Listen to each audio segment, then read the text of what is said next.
Welcome to videocast number 2 in Chapter 4, Section 4.2, Precipitation Reactions.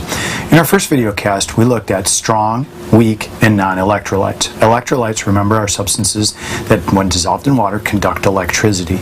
We said that there are 3 different classifications of electrolytes: strong, weak, and non-electrolytes. Electrolytes that are strong include 3 classifications: salts that dissolve in water, and in this videocast you'll learn some rules that let you decide whether a salt will dissolve in water or not; strong acids, of which we'll learn 7 of them in the next videocast; and strong bases, of which we'll learn 8 of them in the next videocast. Those are the only strong electrolytes that you'll ever have to memorize and know during the entire class. Weak and non-electrolytes actually encompass many more substances, but you don't have to memorize any of them because you can figure them all out by process of elimination. Weak electrolytes include weak acids and weak bases, and perhaps some substances that are only slightly soluble. Everything else is considered to be a non-electrolyte, something that does not conduct electricity because when it dissolves, it stays together as a molecule. It generally are things that are 2 nonmetals, two or more nonmetals, and it dissolves, but it doesn't conduct electricity because it doesn't break up into its positive or negative ions. Remember, the reason that strong electrolytes conduct electricity is because when they do dissolve, they form positive or negatively charged things, and the bumping in of positive and negatively charged things to each other causes the flow of electricity. Keep that in mind as we study the first type of strong electrolytes in our section on precipitation reactions, section 4.2. So the first type of strong electrolytes are soluble ionic compounds known as salts. Soluble ionic compounds are known as salts. Salts contain a metal and a nonmetal, or a metal and a polyatomic ion. So, which ones are soluble? Well, there are some rules to know to decide which things are soluble, and on page 127 of your textbook, they outline some solubility rules, but they're not in a real nice way to memorize them. And so I'm going to give them to you in a real good way to memorize them, so then you too can get an A plus 100 on the first soluble or not quiz coming. Soluble ionic compounds include things that contain chlorate, acetate, which is C2H3O2, or nitrate. If any cation is attached to these, it doesn't make any difference what the cation is, these substances can be soluble, and they always will be. Chlorate, acetate, nitrate. So if you can remember CAN, you'll know that all chlorates, all acetates, and all nitrates are always soluble. That's rule number 1. Rule number 1 for what soluble things form strong electrolytes. Rule number 2, halogens, chlorides, bromides, and iodides, no matter what metal, no matter what positive ion is attached to them, are always soluble except 3 things.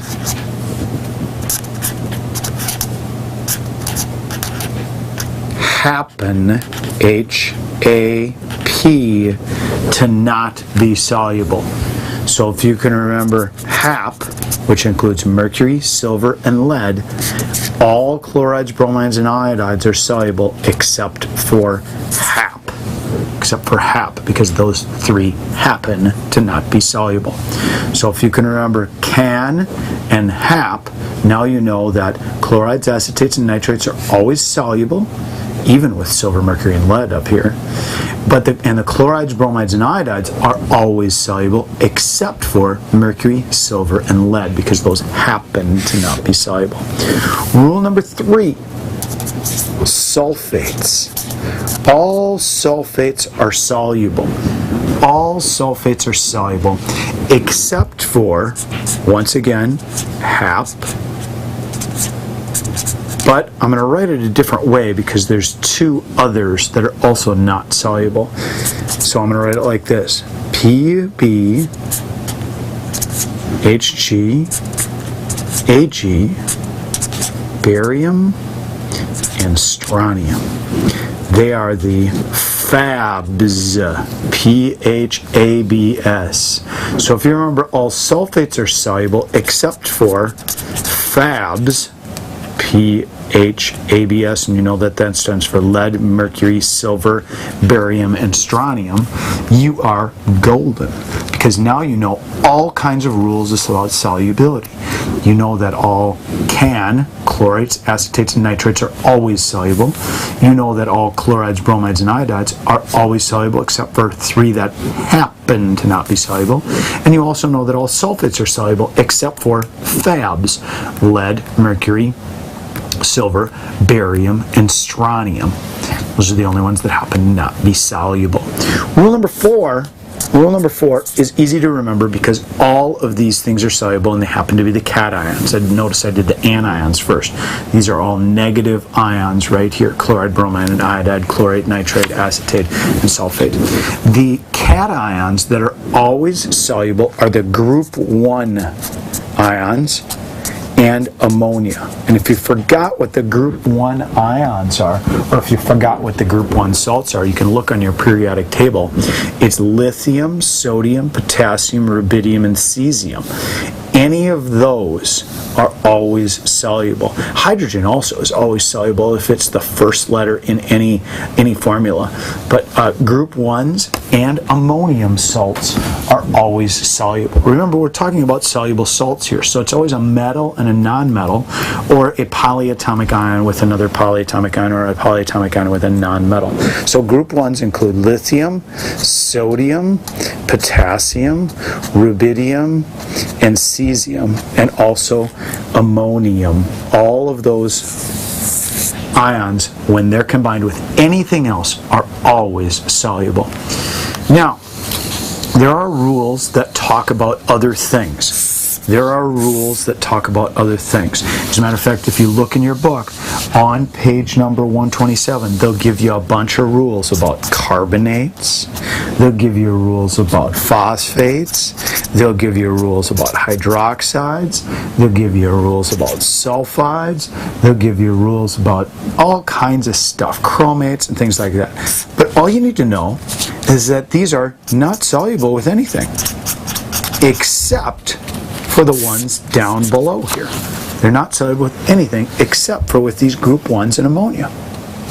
So if you keep that in mind, that you can memorize all these rules about these, but it's really not necessary, because if you memorize these 4 rules right here, HAP, Pbs, and group 1 and ammonia, you've got them all down. You've got everything that can possibly be soluble down. Now, if this happens to be attached to a carbonate right here, you know it's soluble because the positive ion makes it be soluble. Okay? So those are the soluble salts, and if you want to look it up on page 127 and you don't like my method of describing it, absolutely fine. But those are your soluble ionic compounds, and you need to memorize those. I'm just going to write it down right here. Memorize which salts are soluble, and if you simply memorize HAP, Pbs, and group 1 and ammonia, you know what is soluble. Everything else is not. And so by process of elimination, you can figure out the things that are not soluble. So, sample exercise 4.1. The diagram represents an aqueous solution of one of the following compounds: magnesium chloride, potassium chloride, or potassium sulfate. Which solution does it best represent and why? Before I show you the diagram, you may want to turn to page 125 to look at it yourself. Let's take a look at what would happen with these when they dissolved in water. Of course, these are chlorides and sulfates, and since they're from group 1, or we memorized them, which you probably haven't done, but hopefully you will do very soon, we know that they're all soluble and they will dissolve as ions. So magnesium chloride will dissolve fully to give us Mg+2 ions and 2 Cl- ions. Notice how it forms 2 chloride ions for every MgCl2 formula unit. KCl will break up to give us K pluses and Cl minuses. Notice how it forms one K and one Cl when it dissolves. And K2SO4 will dissolve to give us 2 K pluses and 1 SO4 minus 2 ion. So now let's take a look at the figure on page 125. And if you look at it closely, this one has some 2 plus ions right here. And it also has, some 2 minus ions right here, negative 2 ions, and it also has some positive 1 ions. And if we look at the ratio, there are 4 2 minus ions, and there are 1, 2, 3, 4, 5, 6, 7, 8, or double the amount of the plus 1 ions. Now, if we look back at our equations that we just wrote of the dissolving things, we need to look for one that's going to give us 4 or twice as many positive ions as it does negative ions, and of course the negative ions need to be negative 2 in charge. So which one gave us twice as many positive ions and negative 2 ions? Well, right here. Twice as many positive ions as the negative ion, and the negative ion was a negative 2 charge. So that's our potassium sulfate that we would be able to identify just by knowing how many of each given those 3 things that could dissolve. Sample exercise 4.2. Classify the following ionic compounds as soluble or insoluble in water. So now we're going to play the game here called soluble or not. And if you know your solubility rules, if you've got, whoops, that's the wrong sheet. If you know your solubility rules right here, soluble things can, HAP, FABs, and group 1 and ammonia, you should be able to answer these questions as we go along. So pause the video cast as we go along and see if you too can answer each one of these. First of all, sodium carbonate, Na2CO3. Is it soluble or not? Pause the video cast now, look at your solubility rules, and you decide. If you look at your solubility rules, group 1 salts that contain sodium are always soluble. And so it doesn't matter whether it's got carbonate, phosphate, oxalate, anything attached to it. It is, yes, soluble because it contains a group 1 cation right here. Next one, Pbso4, soluble or not? Pause the video cast now and see if you can determine from your solubility rules if it dissolves or not. If you look at the rule for sulfates, all sulfates are soluble except for FABs, PHABS, and each one of these, of course, stands for an element. Look at what P stands for. Well, it stands for Pb, lead. Uh-oh, that means that lead sulfate is not soluble. Will not dissolve because it's one of the few sulfates that is not soluble. Next, Cobalt-2 hydroxide. Oh my goodness, I don't know why it doesn't have a Roman numeral there, but it should. The formula for that would be CO and then an OH, and of course we'd have a parentheses and a 2 out here. Okay, pause the video now and see if you can decide if cobalt hydroxide is soluble or not. If you look at the rules 1, 2, 3, and 4 don't say anything about cobalt, and they don't say anything about hydroxide. As a matter of fact, I pointed that out, that there could be rules about there could be rules about hydroxides, but the only hydroxides that would be soluble would be these guys down here, the group 1 salts and ammonia. Is cobalt in group 1? No, it's not. So the answer to that is no, it's not soluble. Not soluble. Next one, barium nitrate. Barium nitrate's formula is BaNO3(2). Pause the video now and you decide if it's soluble or not. If you look at the rules, what's one of the first ones? Can. What does N stand for? Nitrate. Oh, barium nitrate contains nitrate. So yes, for sure, it is soluble. Lastly, ammonium phosphate. What's the formula for ammonium phosphate? Well, NH4 3PO4. Ammonium phosphate. Pause the video now and decide if you think it's soluble or not. Well, if you look at the rules, rule number 4 down here says group 1 and ammonia salts all are soluble. Well, is this a salt? Sure, it's 2 polyatomic ions. And It's got ammonia in it, and all ammonia salts are soluble. So yes, this will be soluble. If you're not sure of the solubility rules right now, go ahead and take a moment right now and look back at them and see that you too can identify which things are soluble or not. Because identifying what are called precipitation reactions will be key. You'll need the keys for sure to decide what's soluble or not. Sample integrated exercise right here. Sample exercise 4.3. Predict the identity of the precipitate that forms in solution of barium chloride and potassium sulfate are mixed. Now, precipitation reactions, or the word precipitate, means solid or solid forming. And precipitate doesn't mean rain like we'd think in meteorology or something like that. It means that when you pour two solutions together, a solid forms. Something that is insoluble forms. And what we want to do is mix these two together and perform what's called a double replacement reaction.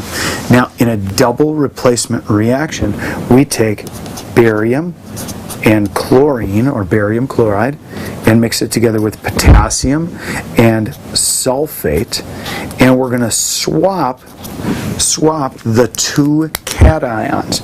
Barium and potassium will switch partners.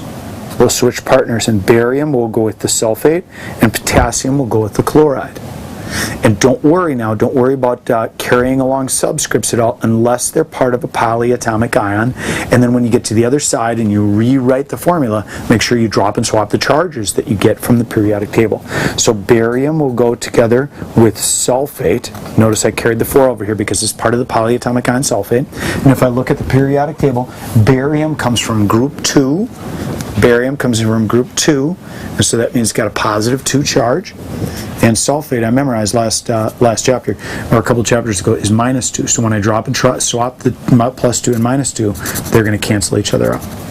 And then the potassium will go together with the chlorine. Notice I don't bring the 2 along from the subscript of the potassium sulfate, and I bring across the chloride, but I don't bring the 2 across because the only reason that 2 is there is because barium is +2. The only reason the 2 is here on the potassium is because sulfate is -2 when I drop and swap. So now I bring them over here and I look up the charges and I'll decide if I have to drop and swap the charges. Potassium happens to be in group 1, so it's got a +1 charge. Chlorine happens to be from group 17 right here, and so it has a -1 charge. So +1, -1, when I drop and swap those will cancel each other out as well. So here's my equation. And what I need to do, I'm actually getting ahead of myself because letter B asked me to write the balanced chemical equation for it.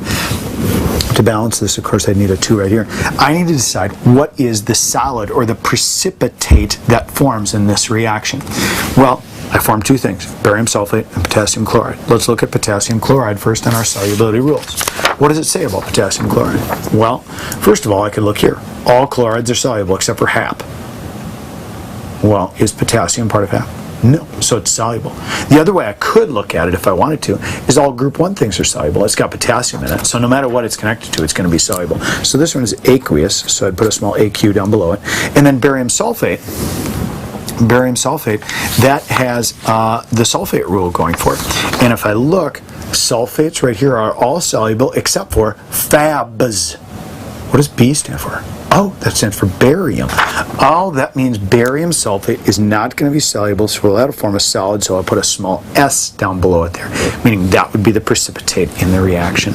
So, predict and identify the precipitate problems are very popular in this, and let's try letter E right here. Or actually, I guess it's letter E, it's another one. Will a precipitate form when solutions of barium nitrate and potassium hydroxide are mixed? Will a precipitate form? So I write barium nitrate and potassium hydroxide, and I swap the barium and the potassium. Remember, I swap the cations. The barium goes together with the hydroxide, and remember, don't bring along the 2s or the 1s or anything unless they're part of a polyatomic ion, and look up what the charges are. And we just dealt with barium, and hopefully you remember that barium is +2, and hopefully you remember memorizing that hydroxide is -1. And a lot of people make the mistake and just put a 2 down here, and then they think they wrote it correctly. But what's wrong with that? Well, I need to indicate that there are 2 hydroxides, so I put a small 2 down there. And then I put together the K and the NO3. So the K goes first because it's the positive ion. Always put the positive ion first. Notice the cation always goes first. And then I put together the nitrate with it. Now I bring along the 3 because it's part of the polyatomic ion, but I don't bring the 2 along because that's only there because barium is +2. Now I look up the charges again, and if I remember, potassium came from group 1. Potassium came from group 1 right here, so that means potassium's got a +1 charge. And the nitrate, of course, I memorized is a -1 charge, so when I drop and swap those, that's written correctly. Get rid of those charges because they're not in a neutral ionic compound. And then I can balance the chemical equation. I don't know if it asks me to do that, but I need to put a 2 right here. Now I look at the solubility rules. Potassium nitrate, well, sure, all potassium salts are soluble from down here. Potassiums are all soluble, so that one's going to be aqueous for sure. And then we get to a special compound, barium hydroxide. And we know that all hydroxides are insoluble except for group 1s. So we'd probably say right away, hey, insoluble, going to form a solid. And you would be correct according to the rules that you know so far. I'm going to introduce you just a little bit here to VideoCast 3. In VideoCast 3, we're going to meet 3 special hydroxides. They happen to be the group 2 hydroxides of calcium, strontium, and barium. These guys right down here. Calcium, strontium, barium hydroxides actually happen to come from a special classification of compounds called strong bases. The strong bases actually encompass group 1 hydroxides and calcium, strontium, barium. And if you look and you have kind of an imagination, you can see that these kind of form a B shape on the periodic table. A B. See that? Outline of a B, which means they're the strong bases. And if they're a strong electrolyte, guess what that means? Yep, they dissolve in water. Do they fit in the rules for solubility? No. No, and there's a special rule for that, a special reason for that, which we'll explore a little more in Chapter 16. But for right now, what you need to know is that if it's a strong electrolyte, and it just turns out that this one does, and we haven't encountered it yet until VideoCast 3, it would be aqueous, and therefore we'd say no precipitate would form, even though we memorized that barium hydroxide should form a solid, and you would be correct by saying that from what you know so far. A couple more sample problems, and then we're done with this one. This one says, write the net ionic equation for the precipitation reaction that occurs when a solution of calcium chloride and sodium carbonate are mixed. Well, what the heck is a net ionic equation? A net ionic equation really shows only the ions that react.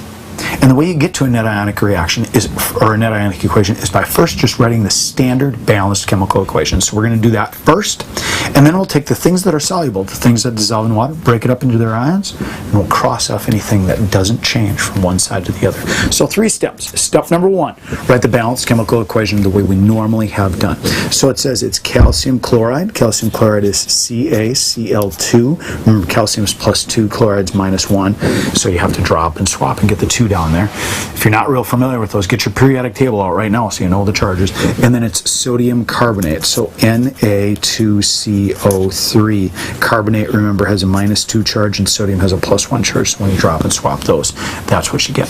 Okay, then the calcium is going to swap with the sodium, and remember, keep the cation first, and don't bring along any subscripts unless they're part of a polyatomic ion. The only one that's part of a polyatomic ion here is going to be the 3 from the carbonate, so make sure to bring that along. Otherwise, this 2 and this 2, don't bring them.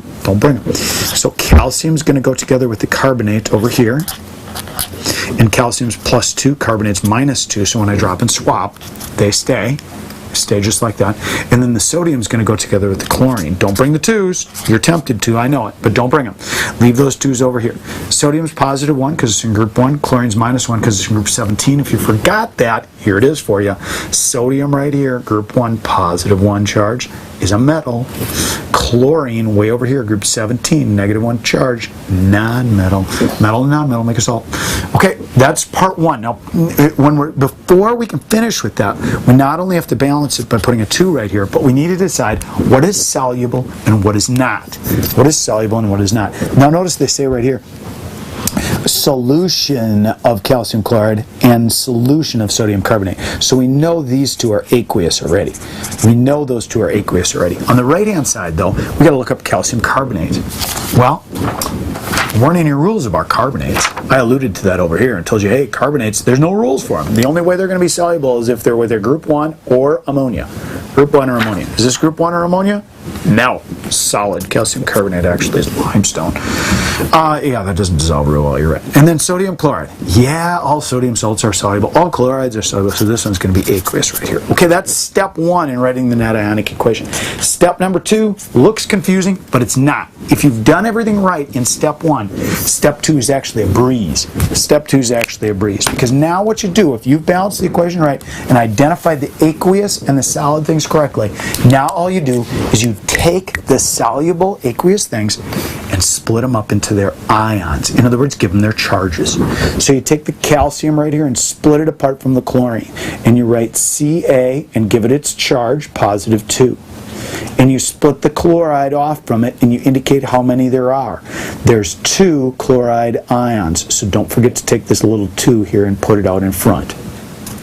The sodium right here is going to break apart to form Na+.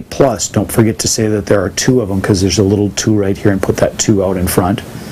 And there's 1 carbonate ion. Leave the CO3 together because it is a polyatomic ion. Okay? Now notice what I did here. Notice how I took the 2 right here and put it out front. That makes a lot of people really panic because they're like, where'd you get 2? Where'd you get 2? The reason I took the 2 out there is because these are what are called monatomic ions. They're ions by themselves. They're not polyatomic. They're not more than one thing stuck together to make an ion. And if they're not, that means there's actually 2 of those ions in this solution.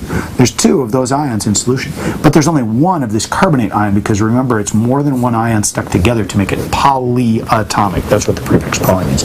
More than 1. Okay, arrow. On the right-hand side, if it's a solid, guess what? It doesn't give us any ions. So you got to leave it together.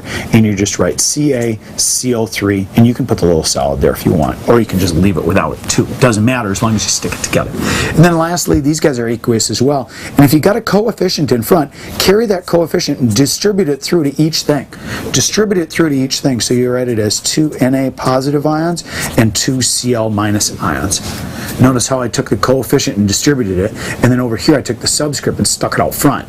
Stuck it out front because there's that many number of ions. Now, if you can do that and just break it into its ions, the net ionic is super duper simple as well. The net ionic is super duper simple as well. Look at the left side of the reaction. Look at the right side of the reaction. Whatever is the same in ion form, cross it off. 2 Na pluses, cross it off. 2 Na pluses, they cross them off. 2 Cl minuses on both sides, cross them off. What's left is called the net ionic equation. Why do you want to be able to write the net ionic? Because you want to be able to indicate what things reacted. What things really reacted. What did the chlorides and the the sodiums do from one side to the other? They did nothing but sit back and watch. They were in the bleachers spectating as the reaction went on. And as a matter of fact, that's the fancy name they give to the chlorides and the sodiums here. They call them spectator ions. Spectator ions. Yeah, and that is the true scientific name for it. Last one. I'll do one more, and if you're sick of doing these and you already know how to write these kinds of equations, you don't even have to watch this part because I'm just going to do practice exercise 4.4 where it's another net ionic equation. This one says for the precipitation reaction that occurs with aqueous solutions of silver nitrate, AgNO3, and potassium phosphate. Potassium phosphate is K3PO4. If you forgot where these charges come from, get out your polyatomic ions list because phosphate's -3, potassium's +1. Swap the cations. Silver's going to go together with phosphate. Phosphate, remember, is -3. Silver's +1. Put the potassium together with the nitrate. Don't bring the 3. I know you want to. You can't bring it though because remember it came because phosphate was -3, potassium was +1. And the nitrate, you can bring the 3 because it's part of the polyatomic ion. Potassium is +1, nitrate's -1, so those cancel out. There's our complete skeleton equation. We got to balance this critter, and I think to balance this what I need is let me make sure here, 3 silvers, so I'll probably need 3 silvers over here, 3 silvers over here. That gives me 3 nitrates, so I'll need 3 nitrates over here. That gives me 3 potassiums, which I have 3 potassiums over here, 1 phosphate, 1 phosphate. There's my balanced skeleton equation. This guy's aqueous because it said it's a solution. This guy's aqueous, it said it's a solution. Over here, hey, this contains potassium and nitrate. If I remember, HAP, can be soluble. This has got a nitrate in it, so it's soluble, so it's aqueous. And then silver phosphate. Phosphates, are those talked about? No, phosphates aren't talked about anywhere. The only time phosphates are soluble is when they're with group 1 or ammonia. Is this group 1 or ammonia? No, it's silver. So it's a solid. There's our precipitate. Okay, now, the next step, remember, is the easiest step if you did the aqueuses and the solids. Could you ever end up with 2 precipitates over here? Yes, it is possible. But right now we only ended up with 1. So remember what you do if you have a coefficient in front. Distribute it into each thing. Keep the polyatomic ions together. So this would start as 3Ag positive 1, because it's a +1 charge. Split it up into its ions. 3 NO3 minuses. Remember, I distributed the 3 into it. Why did I keep the little 3 down here? Because it's part of this entire ion. We spent a long time memorizing the polyatomic ions, so use your knowledge to know that that's a poly and keep them together. Now, this is a tricky one for some people because it's K3, and remember what that means is there's 3 monatomic potassium ions. So write it that way, 3 K pluses. It's 3 ions. PO4 minus, or 3 minus, I'm sorry, keep it together because it's a polyatomic ion, and we know it's aqueous, so it dissolves. So keep it together. Over here, this is a solid. Keep the solid together. Don't split it up. Ag3PO4. And then lastly, the 3 potassium nitrates right here. Distribute the 3 all the way through, and you've got 3 K pluses, and keep it together. NO3, 3 NO3 minuses. Now, do I have to write aqueous and solid down below? No, as long as you put the charges in, you're okay. Notice this is the only thing without a charge. That's because it's not soluble, and therefore it is a non-electrolyte, if you remember back. So cross off the things that are the same, and you have your net ionic. Nitrate gone, potassium gone. Potassium gone, nitrate gone. Here's my net ionic right here. And what do you call these things that were crossed off that just watched the reaction happen? Spectators. Exactly right. Good luck with identifying soluble things and then writing precipitation reactions. Oh, I forgot to tell you, sometimes they're called metathesis reactions as well, and you can read that name in your book. Metathesis reaction. Pretty cool name. Good luck writing metathesis or precipitation reactions and then writing the net ionic equation from them.